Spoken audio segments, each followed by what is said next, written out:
முருகு என்றால் அழகு என்று பொருள். மாறாத இளமையோடும் பலர் வியக்கும் அழகோடும் பேரின்ப நறுமணத்தோடும் அழியா தெய்வத்தன்மையோடன் விளங்கும் முருகனுக்கு பார்போற்றும் பல பெயர்கள் உள்ளன. அந்த பெயர்கள் ஒவ்வொன்றிற்கும் அற்புதமான அர்த்தங்களும் உள்ளன.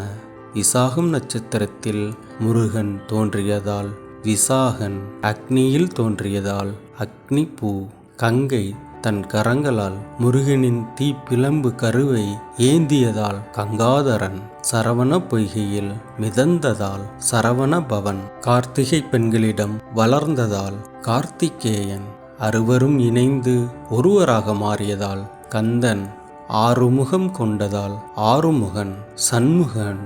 இவ்வாறு முருகனுக்கு அழகிய பல பெயர்கள் உள்ளன. இதை பெற்றோர்கள் தங்களது குழந்தைகளுக்கு சூட்டி மகிழ்வது வழக்கமாகும். முருகன் பெயர்கள் என்றாலே தமிழில்தான் இருக்கும். இப்படிப்பட்ட முருகன் பெயர்கள் பலவற்றை நாம் உச்சரிக்க நம்முள் ஒரு இனம் புரியாத ஆனந்தம் பிறக்கும்.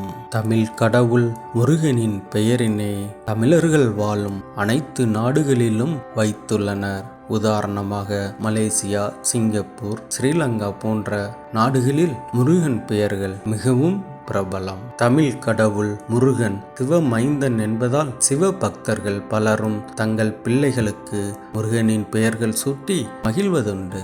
நமக்கு தெரிந்த முருகன் பெயர்கள் சில, இன்னும் தெரியாத பல முருகன் பெயர்கள் உள்ளன.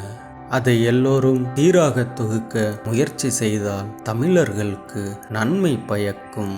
முருகன் பெயர்கள் பலவற்றை இனிவரும் காலங்களிலும் நமது குழந்தைகளுக்கு சூட்டி மகிழ வேண்டும். முருகன் பெயர்கள் உள்ள இடத்தில் முருகனின் அருள் கிடைக்கும். இனி வரும் காலங்களிலும் நாம் முருகன் பெயர்கள் பலதை உலகெங்கும் ஒலித்திடச் செய்வோம். சக்தி பாலனே போற்றி, சரவணா போற்றி, குருபரனே போற்றி, கார்த்திகேயா போற்றி. நன்றி, வணக்கம்.